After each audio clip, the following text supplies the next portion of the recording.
Hey everyone, my name is Tribal Instincts, and today we're going to keep this a little bit brief.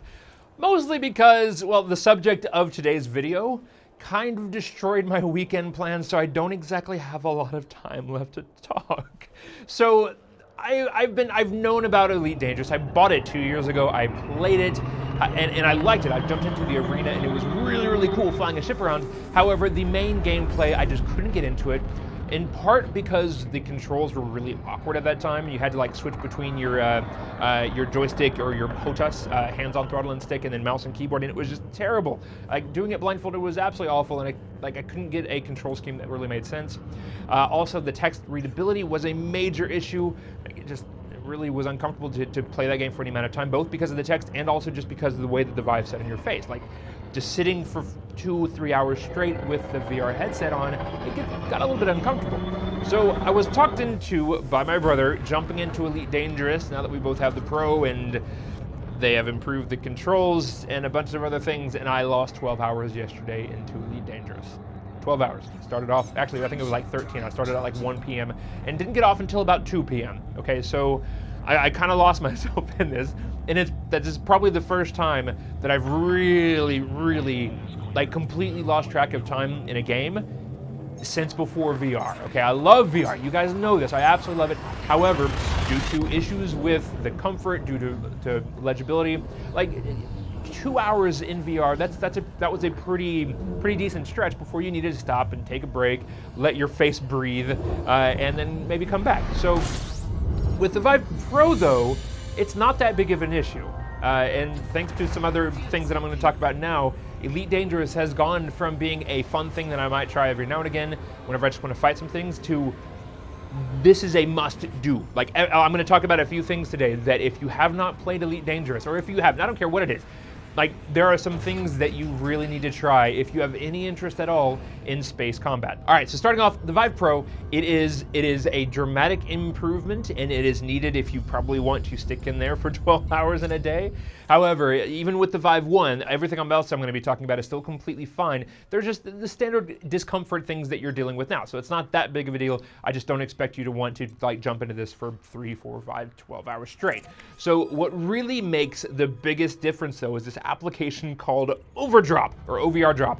It is a tool that allows you to pull in one of your desktop windows into your VR world. It has no understanding of like what else is around you, so it's just put in a fixed place, or you can attach it to one of your controllers and you're able to see a window. I've been using this in almost every one of my live streams to be able to read y'all's like YouTube chat while playing that game. It can also be used for absolutely anything else. You can put any of your desktop windows into your game.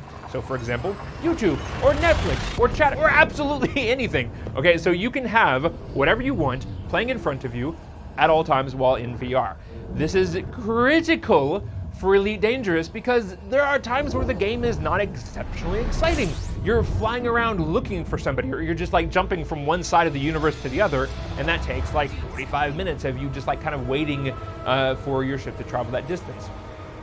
You put in a movie, put it right in front of you, set the opacity down to where it's like 50%, and while you're just flying through with like a black starscape behind it, you can see the movie just fine. And whenever you get into combat, or if you're like looking at a sun or anything else, that opacity, like it completely washes out the movie so that you can actually focus on the combat.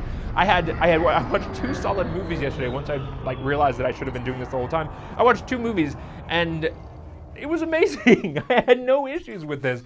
And this was while my brother and I, we were basically just like farming bounties. So we were just going out and fighting constantly. But still, while we weren't fighting, I was able to watch Doctor Strange and also Bright, which Bright, by the way, I don't know if I give a strong recommendation for this movie, but it's kind of interesting. Anyway, love the concept, kind of hooky, but anyway, we're not talking about Bright right now. But what we are talking about is the amazing effect that this tiny little thing has, which is just occupying yourself during those stretches of time where the game is not like actually taking your focus. That is huge for this game.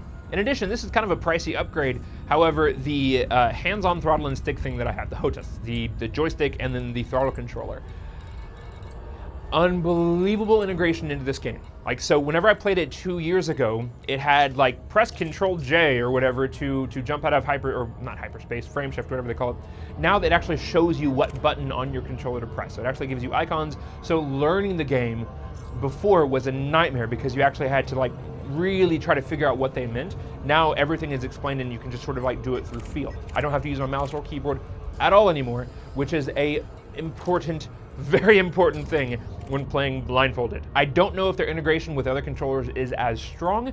I'm sure that's something that you can do in a Google search. However, I will give a link in the description for the one that I'm using. Love it. It's a Cytec X52 Pro, which I believe Logitech actually bought them out since I bought mine, so I'll put a link to whatever the relevant thing is now. Love this controller. It is perfectly mapped to Elite Dangerous, and also the ship. Like it almost looks exactly like the actual controller that you're using in the ship. So pretty immersive there. All right, so I know that like all this together, that's a stupid amount of money. Like it's a lot of money for playing a video game. However, I thought about it the other day, and it's not like this is my only real hobby. Okay, so like the YouTube stuff, and then like just playing VR. I have some kind of like weird medical conditions. Yeah, my hands are weird. Anyway, like this thing, you've seen it before. However, it also goes to a bunch of other parts of my body. So things like running or being like very, very physically active, it is not something that I can really do. I can probably bike ride, but honestly, that's boring. Anyways, so because of other various excuses that I could probably, come up with, I'm kind of a hermit, kind of a lazy person. So VR, playing this game, this is my primary hobby, and finding something that allows me to go out and have such a fun time, that's worth the investment. But most of these are like incremental upgrades, okay? So if you already have a VR headset, you don't have to have the full joystick that I have. Like you can use other things, it just won't be quite as immersive. You can use the original Vive, you won't be able to see things quite as clear and it's not as comfortable, okay? So all of these upgrades, you can still have the amazing experience that I'm talking about, and then just sort of upgrade down the road, if you're so inclined. All right, guys, but for now, I am done here. Thank you so much for watching. If you like this video, please hit the like button below. If you didn't, hit the downvote button and tell me what I can do to make these videos better. And if you want to see more, hit subscribe, and I'll see you all in the next video. Bye.